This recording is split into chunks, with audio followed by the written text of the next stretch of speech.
The situation in Minneapolis is heating up. Treasury Secretary Scott Bessent uncovered new details about the Somali fraud scams. An ICE agent shot a protester in self-defense. And Tim Walz refused to provide security for federal officials. We're going to be digging into the crisis of Minneapolis, talking to you about what it means and where it's going next in this week's episode of Rufo and Lomez.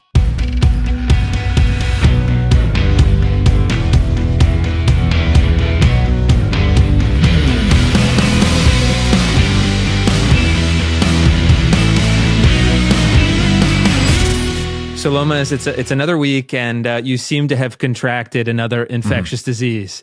This is a rough stretch for you, huh? No, I'm going through the way I'm like rationalizing this in my head is I'm going through this kind of biblical Old Testament test of my will and my constitution. You know, I'm like faced with this like ongoing gauntlet of disease and blight. I'm going to spare our listeners the details on this one, but you know, I'm eating a lot of saltine crackers and replenishing myself with Pedialyte. A lot of Kindred Harvest tea, of course. Well, really, that's actually quite true in this case because I don't want to drink coffee, so I've been drinking some Kindred Harvest black tea. I actually have some right here in my Twin Peaks mug. So thank you, Kindred Harvest. Even though, you know, we don't have an official ad read today, this is going to have to suffice.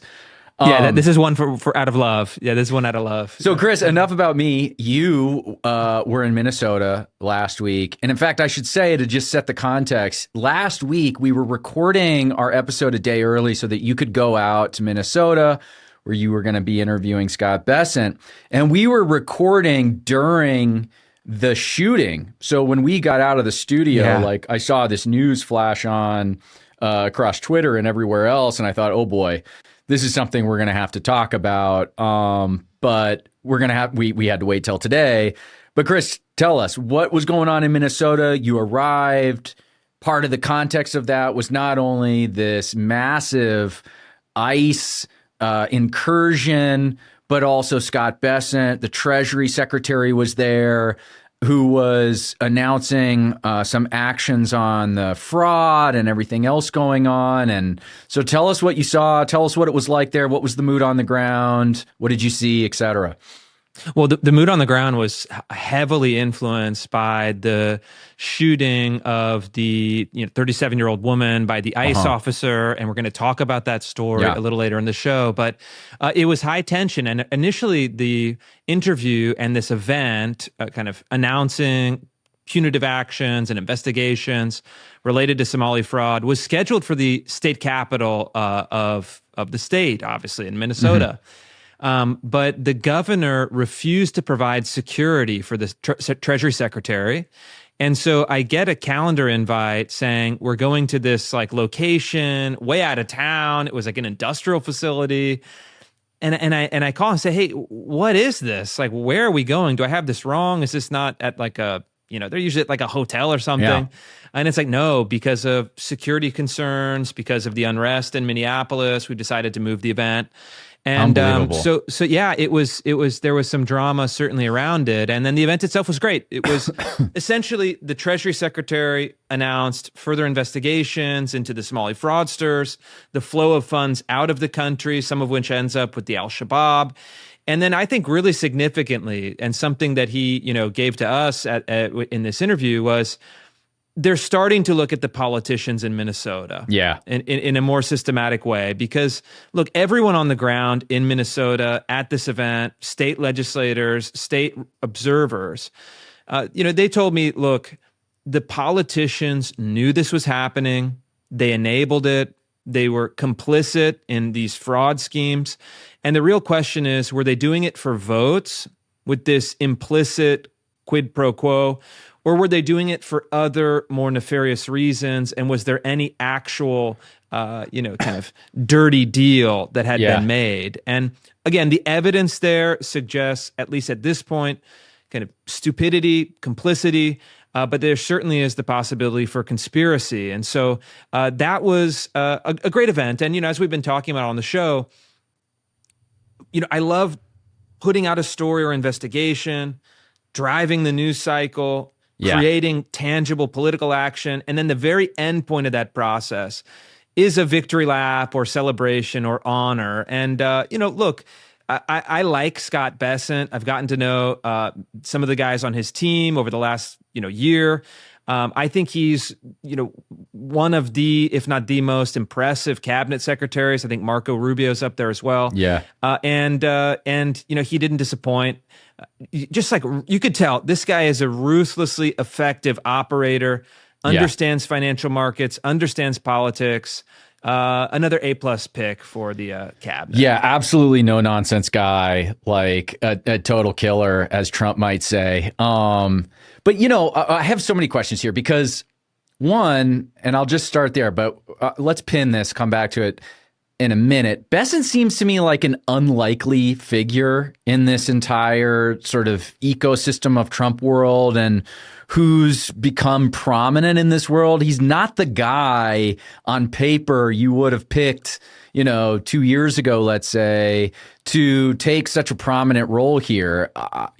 Obviously he was, maybe not obviously to everyone, but a lot of people know that he was involved in George Soros's hedge fund, for example. So for that guy who has those associations to now be taking on the role of looking into these massive Democrat, NGO, fraud, financial schemes.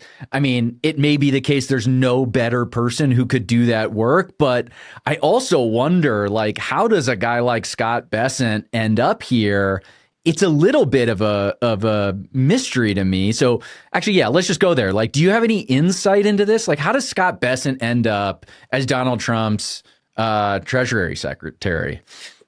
I don't know all of the immediate background or personal relationship, but a couple things stand out. I mean, one, Trump likes winners. Trump likes he likes winners. He doesn't judge people on kind of doctrinaire ideology or commitment to the conservative movement. Right. He likes winners. He likes people who are kind of impeccably dressed. Bessent is like a bit of a kind of a menswear guy. Yeah. And then the Treasury Secretary reminded me I actually had met him a number of years ago at an event down in Palm Beach, and so I think he had been, making, his reputation known, securing some personal relationships, and Florida politics in the last couple of years has become the center of gravity for Republican politics, and so I think that Florida world, which is look, I'm on the absolute opposite side of the country, the Northwest and Florida.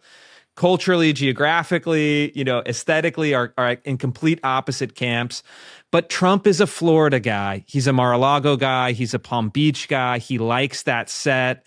And at the end of the day, Bessent was a winner in the financial world. Yeah. And then proved to be tough. This is the guy who, reportedly, although when you mention it, he smiles, he throttled Elon Musk and threatened to beat him up in the hallways of the White House.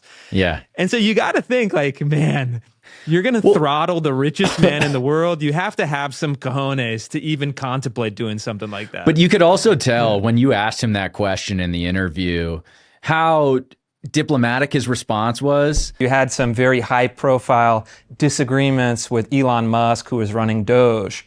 Is the basic thesis of Doge been, more necessary than ever? And do you think there's a way to amplify that work moving forward? And Chris, to be clear, I was in 100% alignment with Elon on the waste, fraud, and abuse. It was just, the Silicon Valley motto is move fast and break things. I said my personal motto and the Treasury motto is move deliberately and fix things. And that's what you're going to see in our investigations. You're not going to see headlines tomorrow. You're not going to see them next week. But in a month, quarter, that once we get people in the bear trap, they're not getting out because we will have conclusive evidence to present. And I think that they will have to make plea deals, that they will be willing to negotiate, to turn in higher ups, to help us map out how this happened. And again, we're going to take this Minnesota map to other 49 states. You know, he's really good at working within this environment and understanding his place in these various hierarchies. I mean, there was a part of me that thought, okay, here's this guy who's had this incredibly successful career in high finance, in banking, and the capstone on such a career would be the Treasury Secretary. That is like the job to have as for public service, if that's your field. And that makes a pretty good, Wikipedia page. It makes a pretty good obituary. And maybe he thinks, okay, well, Trump doesn't really have any obvious person. I can kind of sneak in here and be Trump's guy and kind of disappear into the admin and not risk, the wrath of the left liberal establishment who will hate me merely for being, around these people. And I thought, okay, maybe this is like naked opportunism on his part. But actually, I think he's like a true believer. I really do. His behavior so far, the actions he's taken, the things he said, the way he not only handled the Elon Musk situation, but back when those tariffs were announced, there was also some friction there with some of the other people involved in that decision making, whether it was Witkoff or anyone else. And again, Bessent just handled himself really well in that position, didn't try to throw anyone under the bus. And so, okay, this is all just to say, yes, Bessent has been great in this role, super impressive. It's really great to see him out here and taking action on what's going on in Minnesota. One other thing that I noticed about that interview, and you mentioned Tim Walz not providing security for you guys at the Capitol building. I think Bessent was like really angry about that. One curious detail, this interview was originally scheduled for the Minnesota State Capitol. Can you explain why that didn't come to pass and why we're here? For one reason, Chris, Tim Walz is a coward. He is a coward. He would not guarantee that the Treasury Secretary of the United States of America would have police protection in the Minnesota State Capitol. He is afraid of what is coming.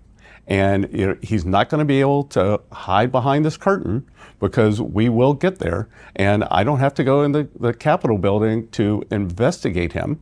I would love for him to come to Treasury and answer some questions. I can guarantee you that he will be safe and sound then, depending on what we discover. I don't know about his future. And as I said earlier, that will be the only view of the Oval Office he ever gets. Because let's just think about the long arc of history.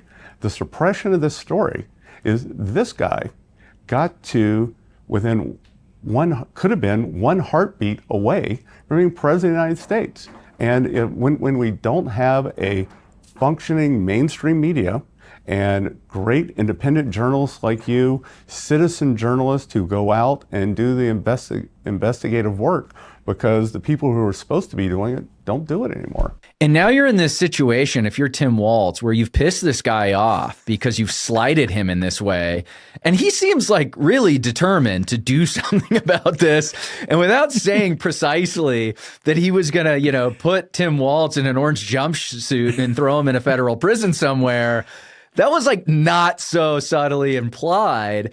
And, wow, what a grave strategic mistake by Tim Walz to deny what is like a very obvious thing to give the Treasury Secretary when he shows up in your state, which is basic security, especially in this like heated, kinetic moment after that shooting. So I don't know if anything was said off camera, but was there any reason that Tim Walz gave for not doing that? And is there some confrontation or something happening between these two that can explain what this animus is that's bubbling just underneath the surface? Yeah, I mean, Tim Walz did not want the Treasury Secretary sitting in his state capitol, exposing the Somali fraud scheme and taking a victory lap for, in effect, ending Tim Walz's political career. He, of course, has stepped down from his reelection campaign in the wake of the Somali fraud. And so I think it was personal. I think it was petty. I think it was, of course, the wrong decision. And Bessent did seem to take it fairly personally. He was personally offended. I think it was genuine.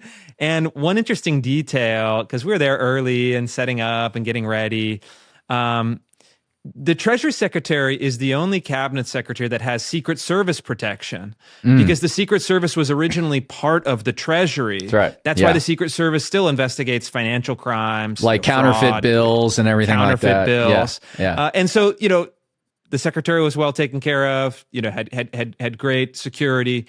But look, after Butler, Pennsylvania, after Charlie Kirk's assassination, we have to have a politics in which both sides can at least agree. When we fight out in the realm of public opinion, in the realm of political debate, in the realm of public policy, we can guarantee each other's physical safety. And so I think it was a really disgraceful move and an kind of ignominious end to the political career of Tim Walz. And I guess the question you're asking is will Tim Walz fade into obscurity, or will there be some other shoe to drop? And I'm going to be careful, but what I can say is this. There was a lot of chatter amongst Minnesota heads, like conservative political Minnesota people. Yeah. They kind of mobbed us after the event.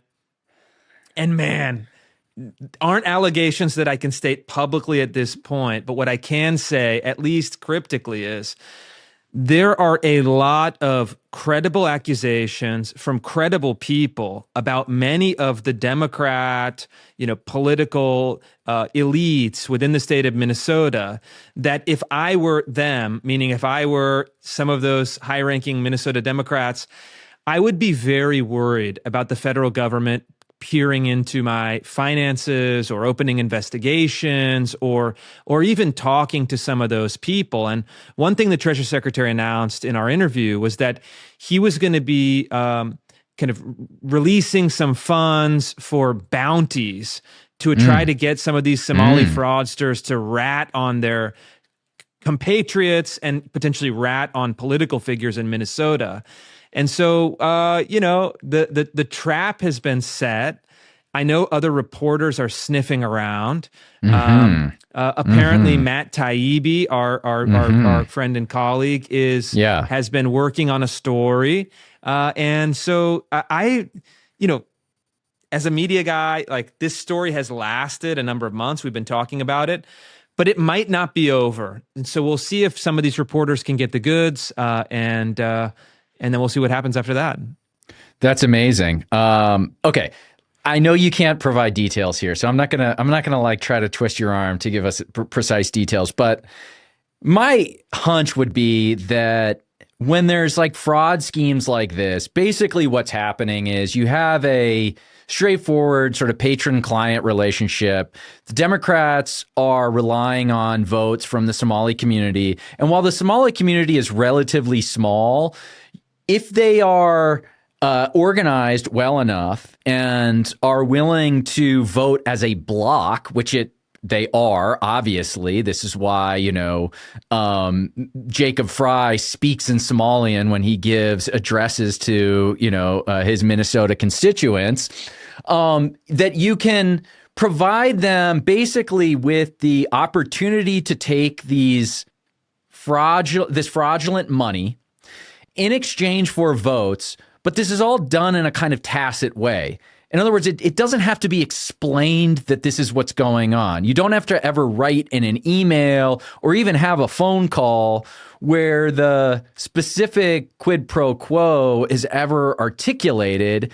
It just happens because it's obvious that the incentives are going to be aligned in that way. And so if you're a Democrat politician, whether you're Tim Walz or his underlings or whatever, all you really have to do is just turn the other way. You just have to practice a certain amount of neglect, willful neglect. And so I guess the question is, does that rise to the level of criminality? Is it criminal neglect, the kinds of things they were doing? Or is it being suggested here that there are other more explicit arrangements that were made in order to exchange these fraudulent, this fraudulent money for votes or for other things? Is that what's being suggested? I mean, I think the first part we know already. I mean, it's absolutely true that the governor, the attorney general turned a blind eye to rampant fraud that everybody knew about.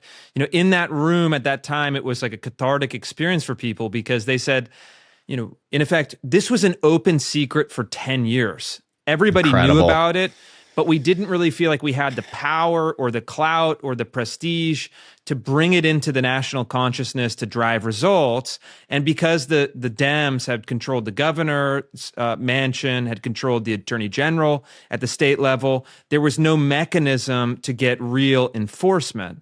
So that we know for sure, but there are a number of initial indicators, and I can get into some of the details that we know that are verified, and then we can extrapolate outwards and see what it might mean. But we know for sure that the Walz administration was shutting down whistleblowers within the state government. Going back to 2009, and this is according to the state legislature's fraud committee, whistleblowers from 2009 to the present have been filing reports, making complaints, raising questions about all of this fraud, about impossible financial numbers, about really the Somali kind of fraud schemes that had penetrated these programs. And they were denied, they were shut down, they were turned away, they faced retaliation, and they were really just suppressed at that level. We also know that some of the Somali fraudsters that were indicted in the fake, food and fake meals had met with Keith Ellison, the Attorney General. Yeah. And they recorded the interview, or somebody recorded the interview, and it appears that they're saying, hey, we're going to bring contributions to you, and he says, yeah, we're going to take care of you guys. That's part of following the money. There are evidently some disturbing tapes of A.G. Ellison in meetings with people who donated to him, them calling for political favors to stop the investigations. So we'll see. But again, I don't want to get out ahead of the investigations. It's going to be very methodical. And Chris, I can guarantee you, when the bear trap snaps, we're going to get these folks. And again, we're going to follow the money, whether it's over the two counties here, in Minneapolis, St. Paul's, or whether it's to East Africa. And there's tons of luxury properties, cars that have been bought over there. And how the hell did this happen? How did it happen? Like, President Trump is outraged. I'm outraged. The American people should be outraged. And so there is the real strong appearance of corruption. And then what I'm hearing is that the Somalis are quite clever. The Somalis are feeling enormous pressure right now. And some of those Somalis who at least claim to have more serious dirt on these politicians in Minnesota are looking to cut a deal. And so, it's kind of a cool feeling going down there and talking to people. You feel like you are in a kind of mafia movie, or a Raymond a kind of LA noir, but it's like Midwest and Norwegian and Somali, but you're in some kind of true crime experience, and you're just waiting to get justice. And so the question is this like a feel-good movie where, the Minnesota politicians get nailed to the wall and good governance returns to the great state of Minnesota? Or is this Chinatown, where at the end of it, it's like, forget it, Jake, this is Somaliland. We just have to live with this corruption. There's nothing we can do about it. And that for me is like great dramatic tension. Yeah. It's great dramatic tension, but I actually, from a political perspective, and I don't know much about Minnesota politics, so I wouldn't have any insight here. But a couple of things come to mind. One is like, where are the Republicans? Where is the political opposition here? If this was in fact an open secret, how come it took 10 years, and how come it took this kind of snowball of, independent journalism to bring this to the surface and to get anybody to act? I mean, one interesting thing, and I don't want to get the details wrong, but Tom Emmer, who was the congressman, or still is, from Minnesota, I remember seeing this on Twitter, and I don't have the exact interview in front of me, but he was speaking to a town hall or something where a question was raised. This was like back in 2017, let's say, something like that. Somebody raised the question, well, what are we going to be doing about the Somali fraud? And he shut this down. This is, again, Tom Emmer. This is a Republican congressman. So we can't talk about that. This is racist for us to even mention the word Somali in this sentence. Sure, fraud's bad, but, you know, fraud is a problem for everyone. And we shouldn't really, basically, let's just not talk about that, okay? We're going to move on. This is just how politics work in Minnesota. Let's concentrate on other things.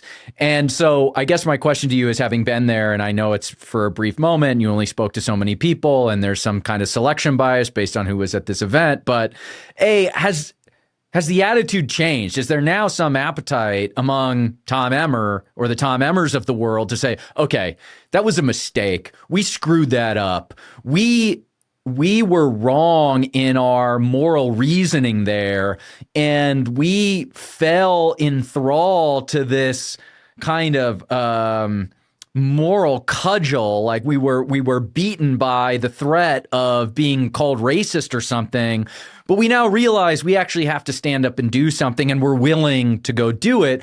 Or is it still, you know, the Tom Emmers of old who are in control of the Republican Party there, who might try to slap some people on the wrist, but don't have the fortitude to actually make some kind of difference in what's going on in Minnesota?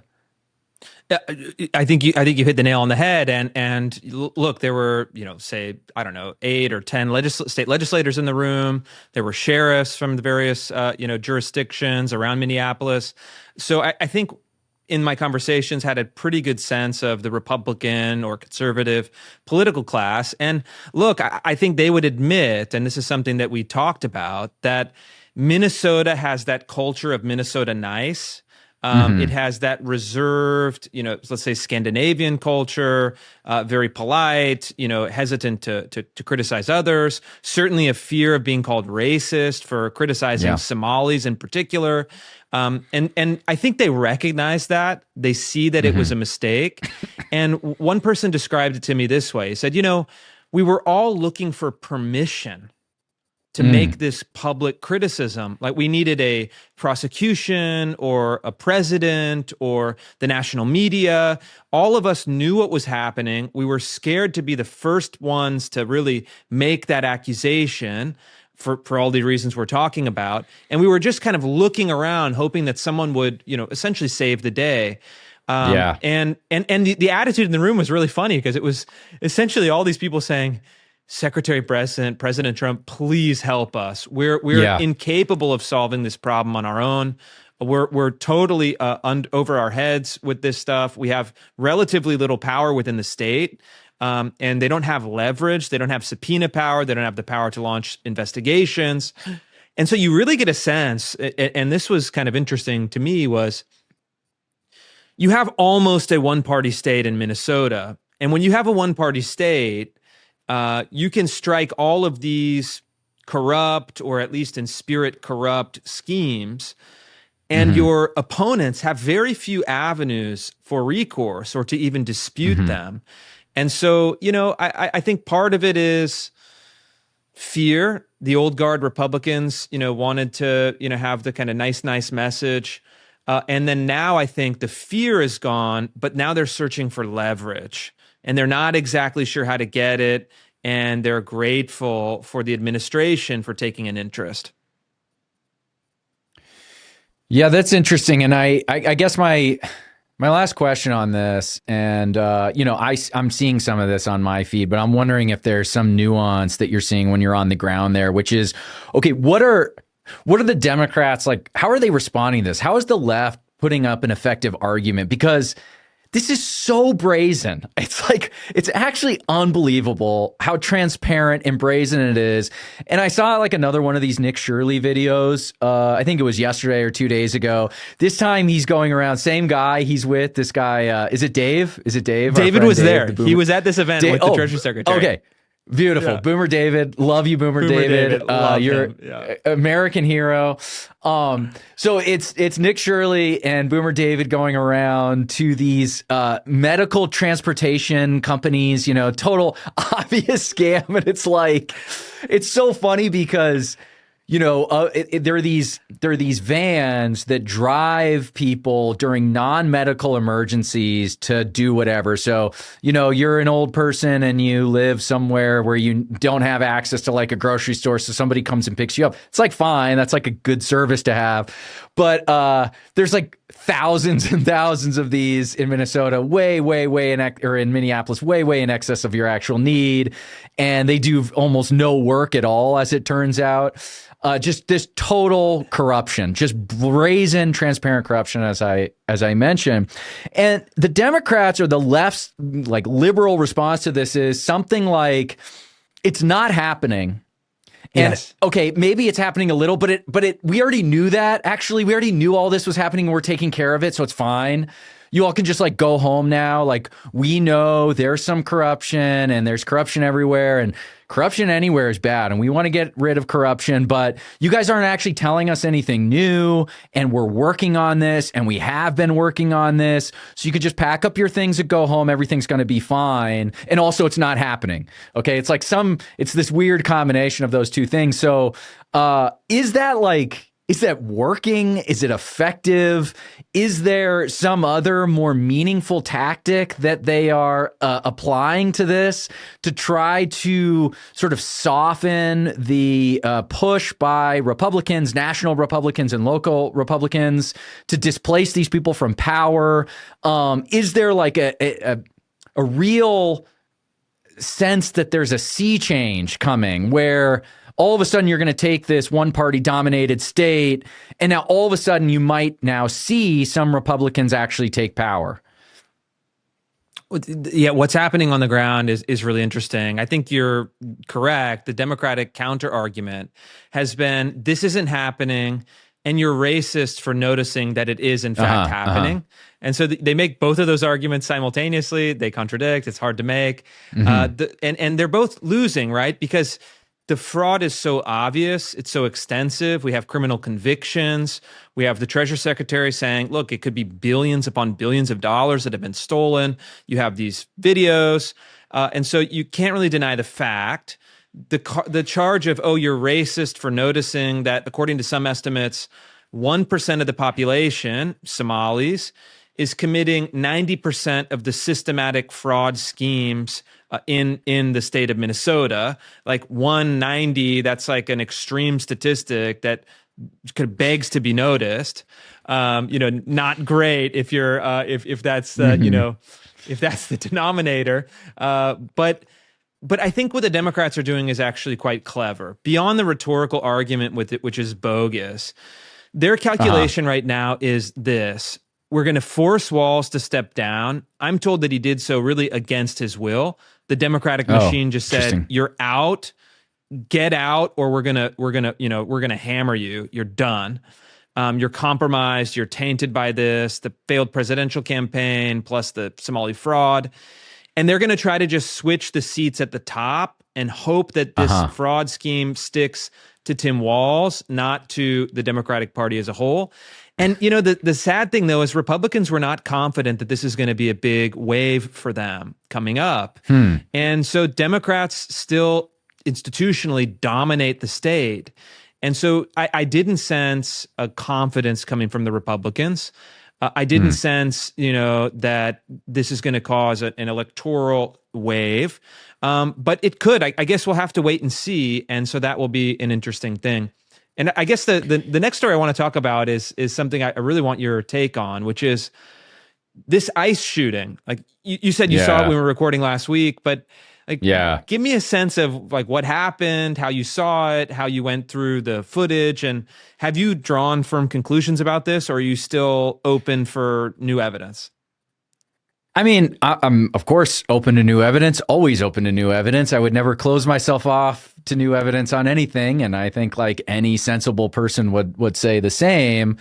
But yeah, like based on, so what happens, I think everybody knows by now. I think it was last Wednesday, this woman who was part of an organized protest, okay, part of organized, premeditated resistance to this ICE action, put herself in the middle of a street in a car to obstruct these ICE agents from fulfilling their constitutionally validated, constitutionally legitimate job of enforcing immigration law in this country. Okay. And not only that, they were assigned to do this by a president, by a federal government that was put in place according to the democratic will of the American people to perform precisely this action. Okay, and I say this because I think it's important. I think there's this idea that this street resistance of which this woman was a part is somehow indicative of the collective will of the American people. And it's only this like small number of, federal agents and like a federal government under the direction of Donald Trump and Stephen Miller and DHS who are subverting that will of the American people by taking this action. And in fact, it's the exact opposite. Okay. And like that inversion of which side of this is representative of the democratic will of the American people, I think is an important part. Now, that doesn't necessarily have a bearing on whether or not this shooting was justified, but it is important context. It's the backdrop so this woman to the shows story. up. It's important. Okay. And so this woman shows up and she is part of this organized resistance and finds herself in a situation obstructing these officers. And when you obstruct officers, they're going to ask you to move out of the way. And if you don't move out of the way, they are going to forcibly remove you from the situation. And in this case, there were officers approaching her car to tell her to move. Simultaneously, another officer was walking towards the front of the car, who she seemed to acknowledge was there. And perhaps in a moment of panic, perhaps in a moment of malice, it actually doesn't matter in my view. She sped forward in her car, struck the agent, which in turn caused internal bleeding. This wasn't some like incidental brush. If you are in front of a car that is moving towards you, your life is on the line. You can die from this. And in defense of his life, this agent then shot at the woman who then died.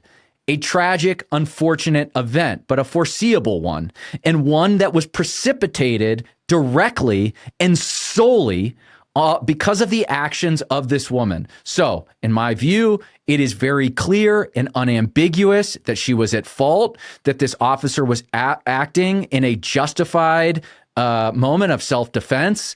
And while tragic, this is what happens when you interfere and obstruct law enforcement doing what they are trying to do.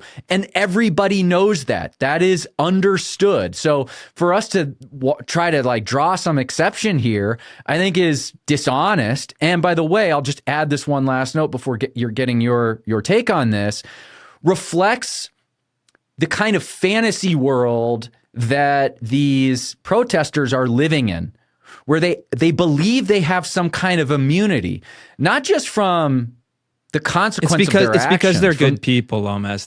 They're good people. That's why. Well, they do think that. They also I think we're also there's a really interesting moment where the wife of this woman said something, and you saw this on subsequent video that came out. She said, "I didn't think you were going to use real bullets." Okay. No, is that real? I didn't think there was real violence. I didn't understand the nature of violence. And I think there is a real fantasy and delusion that these people are living under, that they are immune from the consequences of their actions. And it sort of reminds me, there are these like African warlords, okay, in Liberia, General Butt Naked. And he's like able to...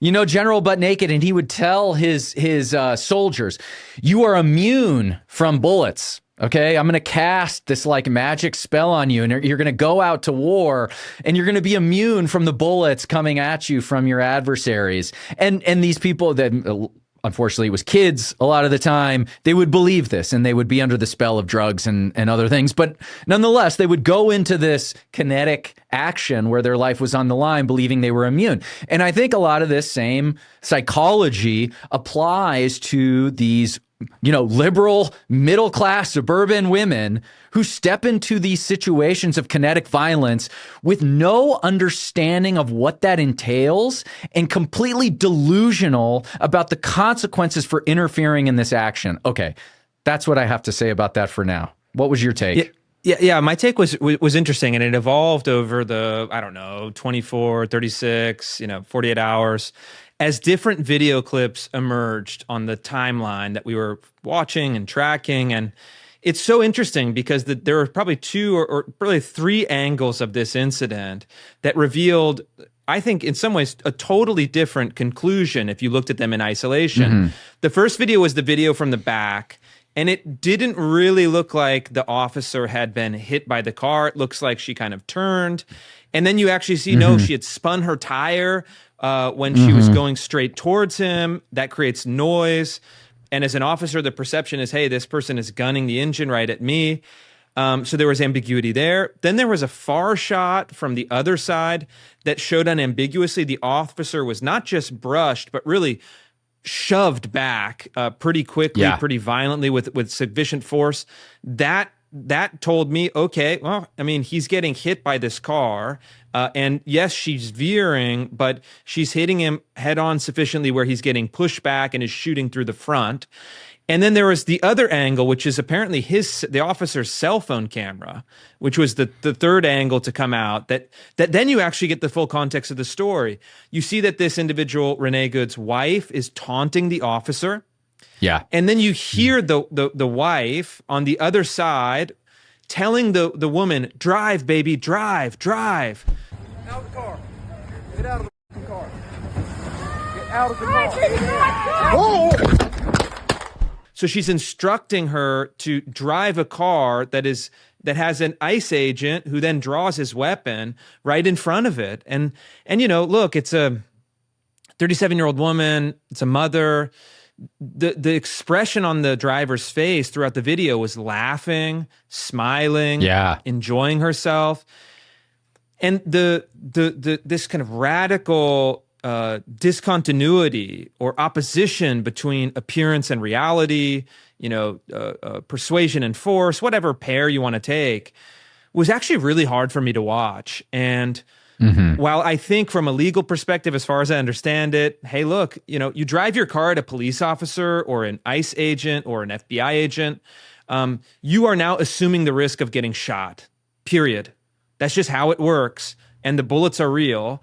But I still felt like some real sadness for this, because it's like, man, this person is putting herself in this situation without knowing it, makes these catastrophic misjudgments, errors in judgment. And yet I don't think, and this would be kind of contra some conservative voices who said otherwise, that she was a domestic terrorist that was trying to mow over ICE agents. I don't think that she intended to hurt or kill this agent. I think it was a series of errors, mistakes, stupidities where she put the agent's life in danger. I don't think on purpose, from what you can see, but nonetheless triggered the legal justification for lethal force. That's how I see it. Yeah, Maybe you disagree. I think that's fine. Like we can't get inside her head. I don't. Maybe she didn't want to hurt anyone. Maybe she was in a state of panic, and maybe she was legitimately trying to evade this person. Okay, so yeah, maybe it's not panic, but maybe it was, again, this attempt to legitimately evade any confrontation, and she wanted to get out of this without causing any harm or something like that. Like, that's okay. I mean, that doesn't, to me, while that might on some moral level or in some other way heighten the sort of tragedy of the situation, sort of reflect this, like you said, this discontinuity between what was going on and the kind of, it's almost like the role playing of these protesters and how sort of silly and childish they are. And there's something very sad about that. The inability for adults to act in the world according to an understanding of reality that adults ought to have. Okay. And there's something missing there. And you think, how did we get to this point where you could have an action like this, where a mother, okay, like this, who has nothing to do with what's going on. This is pure sort of abstract political performance, okay, results in a death, and a tragic death that's like very sad, but also unfortunately has nothing to do with the relevant, I shouldn't say unfortunately, it just has nothing to do with the question of justification here. And ultimately, it also therefore has nothing to do, in my view, with the political implications or the implications vis-a-vis ICE and its activities in a place like Minneapolis or elsewhere, where it's trying to perform the very difficult role of getting these illegal immigrants, criminally illegal immigrants, out of the country. That's a legitimate thing for them to be doing. It's difficult. And what happened to this woman and the sort of fantasy world she lives in my view, has zero bearing whatsoever on this other sort of political question about ICE and its activities. And so the thing that I reject totally about some of the discourse that you're seeing certainly on the left, but then also on the right, is that even if I were to take your view, and even if I were maybe even to take some of the views, like the more extreme view that, this is a questionable shooting, which I don't think it is, would that therefore reflect on how ICE is going about its work? And the answer to me is no. And so I guess I wonder, like, the critical question for me is, do you think that this has some bearing on ICE and its immigration protocols? Well, yeah, I would sorry. maybe take I would take the other side on that question from you. I mean, certainly you're right that should it have bearing on the actual policy of deporting illegal immigrants, and in this case, like violent criminal illegal immigrants that they were targeting in Minneapolis. Look, like in the large scheme of things, no. In a moral sense, does it reward these LARPers who try to gum up the gears of federal law enforcement performing their duties? If you were to, change policy, yeah, that's not necessarily a good incentive. But I think how things should be and how things are not necessarily the same thing. And in this case, it does have bearing on it. And according to some polling, I think it was a YouGov poll, fairly reputable pollster, not a partisan push poll. The most recent polling suggests that Americans are turning against ICE as an institution, and perhaps a slim plurality of Americans even support winding down ICE as a federal institution. Again, maybe take it with a grain of salt, but the point is, and I think this is, it shouldn't be this way, but it is this way, and we have to grapple with that. Yeah. Some of these fights, some of these protests, some of these symbolic ventures, just like the anti-Elon protests really forced Elon out of the game, they're having an impact. They're reducing the popularity of the deportation policies.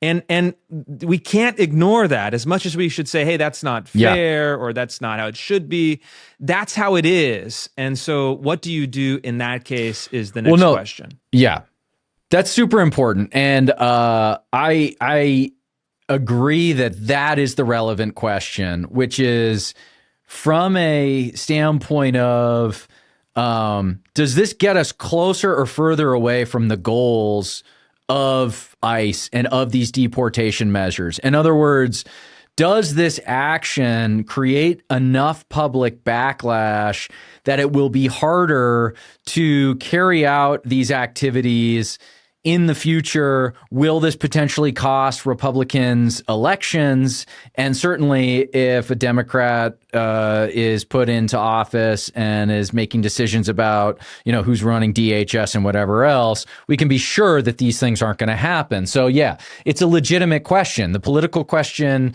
the question of its electoral effects is legitimate.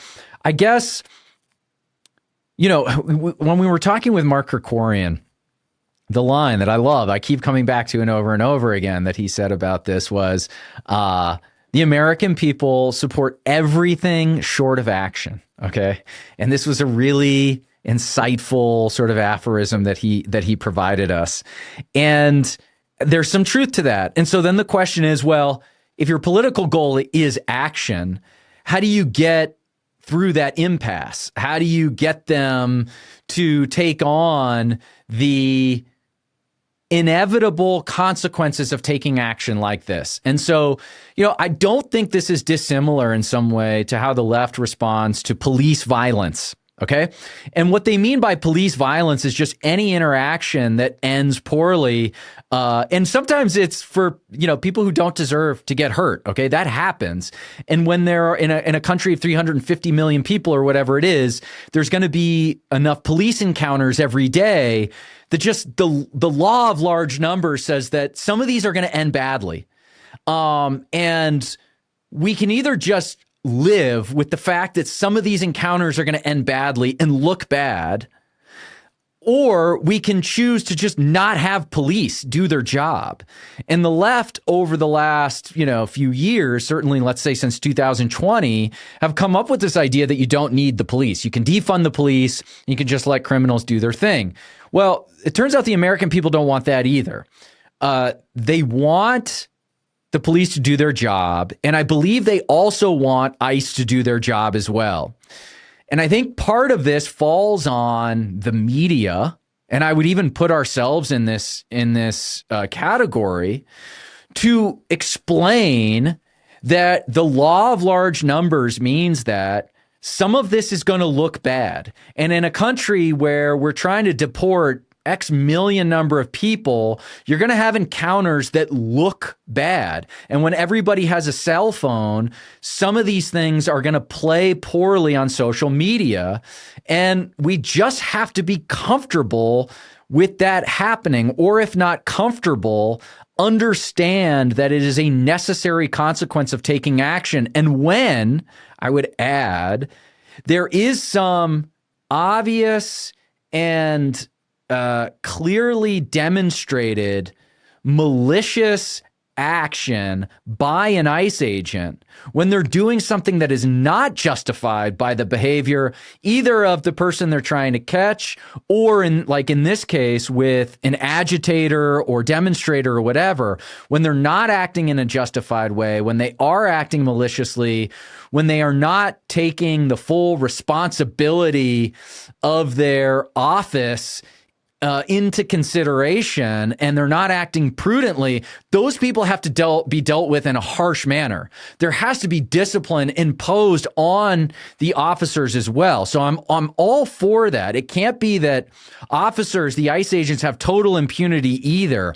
But what I'm seeing here are mostly ICE officers acting with total prudence and actually like quite a lot of forbearance. So I guess that's my like long-winded way of answering that question. I wonder though, and my thought through this whole saga has been this: the president, on the kind of piggybacking on this Somali fraud story, announced that he was going to rush ICE agents into Minneapolis, and then they're rushing more agents in, and they're doing these big like flashy sweeps. They're sending large convoys of agents, through the streets of Minneapolis at this tense time.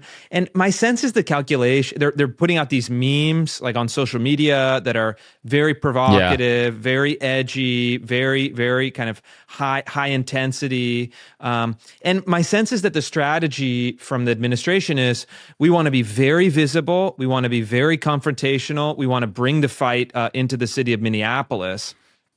And my thinking this whole time is, that's actually the worst possible way to do it, because there's really no winning on the other side of that. either one of two things is going to happen. Yeah. One, some horrible incident happens, like this one. Although I think legally justified, is still a pretty ugly outcome, and it's going to garner sympathy. But even if you have a flawless execution, you bust up the protesters, you arrest the LARPers, you drag the illegal criminals who have committed all these horrific crimes out of the houses, and then you take them off. And you have riots in Minneapolis, and then you put them down with an overwhelming show of federal force. I mean, that's like their ideal situation, but that too is actually really negative for public opinion purposes. The public doesn't like rioting. The public doesn't like confrontation between armed federal agents and protesters. Yeah. The public sees the images of this ICE surge again. Whether it's done well or done poorly, the public is going to see those images and say, this gives me a feeling of instability, of anxiety, of conflict, of division, of brinksmanship. And I think Trump is at his best when he is Trump, which is, we're going to bring prosperity. We're going to bring peace. We're going to kidnap communist dictators overseas. We're going to make everything gold and everything marble and everything, beautiful. We might take Greenland. It's fun. It's amusing. It's optimistic. It's ostentatious. It's wealth generating. Those are better images for Trump than these ICE surges. And I think some of us on the right, have in some ways kind of fetishized the strength of the ICE agents and the projection of force. And like average people are saying, I don't want to have to worry about like navigating through riots on my way to Costco. And I think, look, at the end of the day, that's who we want to appeal to. And the ICE, pornography videos with like the chains and the guns and the people, like, that's not attractive to the average person. That's not going to generate support for, 10 million deportations. So you're, and I think I share this view that this kind of conspicuous confrontation doesn't play well outside of the base, that average people, living elsewhere, just kind of around the country, who are seeing these kinds of images in their periphery, even if they're not paying close attention to what's going on, kind of don't like it. They find it a little crass and distasteful. And frankly, it makes them feel uncomfortable. It makes them feel maybe even a little bit unsafe. What they want is order. They want the restoration of order. They want the problem of illegal immigration to be dealt with. I think they're even comfortable with some amount of deportations. They kind of don't want to see how the sausage gets made. Okay. They just don't want to look at it. And that's fine. So then again, though, we have a country where there's video cameras everywhere. There's cell phones everywhere. There's body cam footage everywhere. How is ICE going to do this? I'm asking this really, I don't know that I have the answer. How do you walk this line between taking substantial action to do something about this problem that you were voted into office to do? Okay. And again, I think why I started this conversation off with that context is this really was the thing at the heart of the Trump administration and the Trump presidency. I hear you about all the prosperity stuff, and I agree that that's all great, and Trump is at his best when he's doing that. But this immigration stuff and deportations and doing something to clean up the mess that Biden made over the last 4 years, 8 million illegal immigrants, this is really what was at the heart of the campaign. This is what people want. This is what people expect. This is what I want personally. Okay. So you got to do something about that. You got to do it aggressively. And when I say aggressively, I don't mean in a showy fashion. I mean substantial way. Okay. And because partially what you're doing here is creating a deterrent effect to prevent more people from coming, and also try to induce people who are here illegally to leave so that they're not on the brunt end of this harsh action. So that's on one side of the ledger. On the other side of the ledger, we have our average voter who doesn't want to see any of it. So, I don't know. How do we walk this line? You have to render it invisible. You render it invisible. And so for those really dangerous criminals, you send small teams in unmarked vehicles in the middle of the night that have strong intelligence to go knock down the door, drag the guy out, in the same way that a police officer or a county sheriff would do for a known criminal that is evading arrest. Okay, for the very dangerous people, you have to use physical force, and you have to do it as inconspicuously as possible. But the answer is within Trump's own policy. You had, I think, 2 million people leave the United States, right? Is that the current estimate? Yeah. Well, ICE agents did not physically restrain. Yeah. ICE agents did not physically restrain all of those people. Most of those people left because of incentives. Right. And if the Trump administration were really serious about significant deportation numbers, you lock illegal immigrants out of the banking system. You just say you cannot conduct business or personal financial transactions or apply for welfare or get an ITIN number, a kind of temporary non-citizen, non-green card working number. And just say, we're locking you out. You can maybe eke out an all-cash business, but for most people, that's not going to be possible. You can no longer have a job. You can no longer have a paycheck. You can no longer route money back to your home country. There's a 50% tax on remittances to Mexico and other Latin American countries. I mean, you could issue a policy tomorrow in the Oval Office that would so significantly change the incentives that you would get huge deportation numbers. Should you do it incrementally? Is it destabilizing if you do it all at once? There's some good tactical questions. But the idea that we have to do these splashy, Kristi Noem out there with like a pink AR-15, LARPing with the ICE agents. And it's like, this is crazy. We're turning this into like a spectacle that is like a surefire loser. And so that my idea is just do it invisibly, do it silently, get the job done in a way that Americans can say, oh, wow, I guess the paperwork changed, and wages are going up. Oh, wow, housing prices are stabilizing or going down.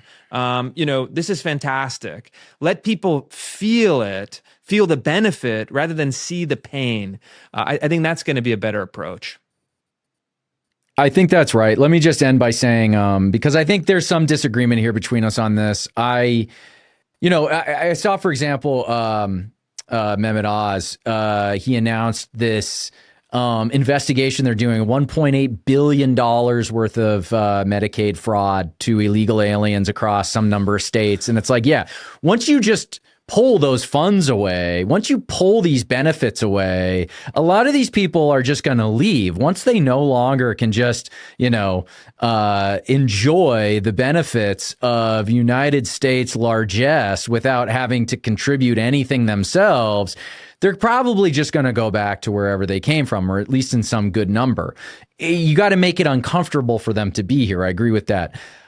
I also think, though, that some amount of deportations and having these ICE raids is going to be necessary to get rid of a lot of the people who shouldn't be here from being here.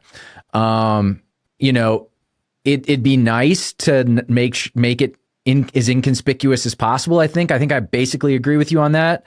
Although I don't know that that's always the case. I think there's a way of depicting the ICE agents doing their job that actually could work in their favor. Like, think about the show Cops and the way that humanized, police officers. These are just people who are doing a job, doing their best to make the country better. And by the way, they're dealing with some pretty nasty people. And this kind of just knee-jerk sympathy we have for a lot of these criminal illegals in particular, I think would go away if we saw them interacting with these ICE agents in a more direct way. But so maybe there's someone should make a show to that effect. What do you think? Well, we're working on it. Okay, we're working on it. I'll have more news on that later. But I'm actually, part of the reason I asked this is because you're right. As we're doing this, we're making a show about this. I am thinking about this question. Like, how do you depict this in a way that is useful and effective for reaching the goals that we want to reach? And I do wonder. I wonder if the more conspicuous, aggressive, action is maybe doing more harm than good.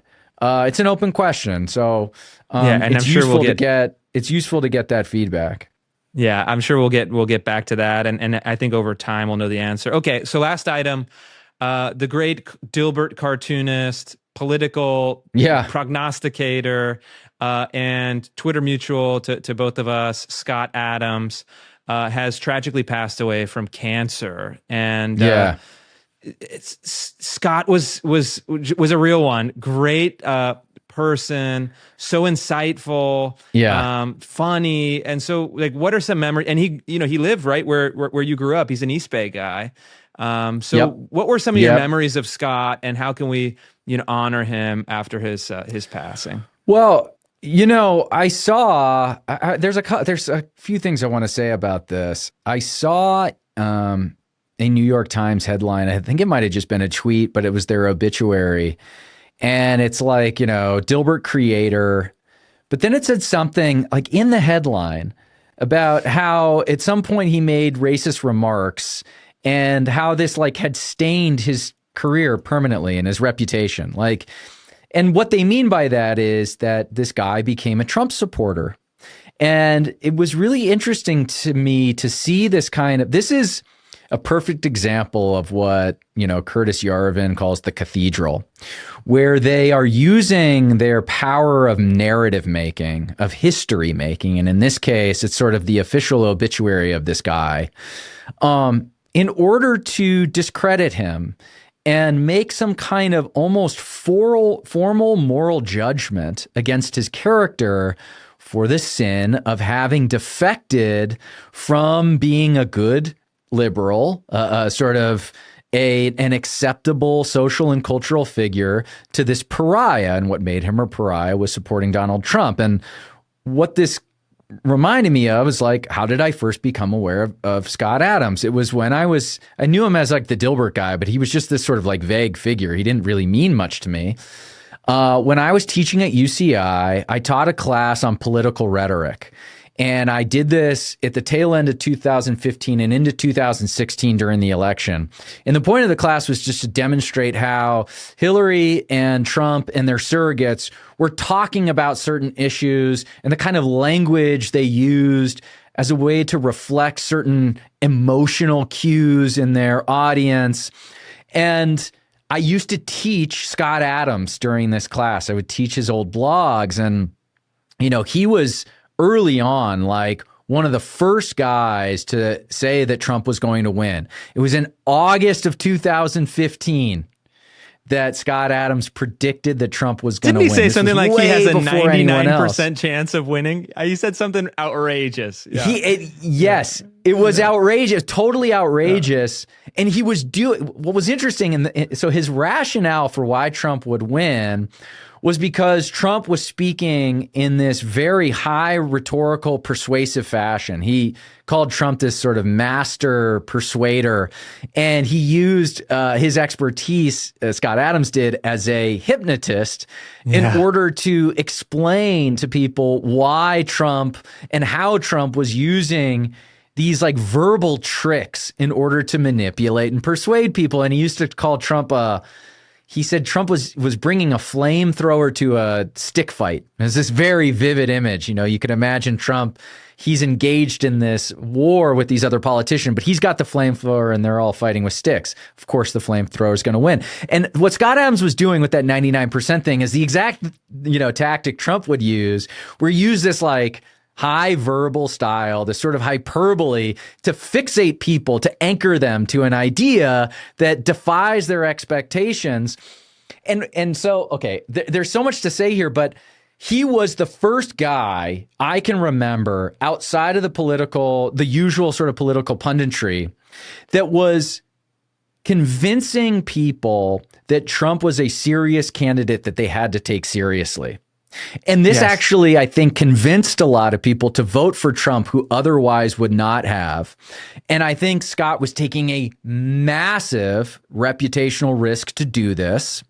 And it, I think, paid off for him. I mean, in my point of view, he became this incredibly insightful, prescient figure who, you know, got all this attention. But then on the other side of it, you see like this New York Times obituary. It cost him his sort of reputation in some sense. So, okay, there's like a lot more to say about this. I'm sort of torn how to sort of put his end career, his political punditry career into perspective. I am incredibly grateful for him and his willingness to kind of go out over the ledge and explain Trump to people who would have otherwise been so resistant to him and normalize Trump, I think, to a lot of people. But this cost him a great deal. And so, you know, anyway, that's my thoughts so far. It cost him a great deal. He knew it was going to cost him a great deal, and he did it anyway.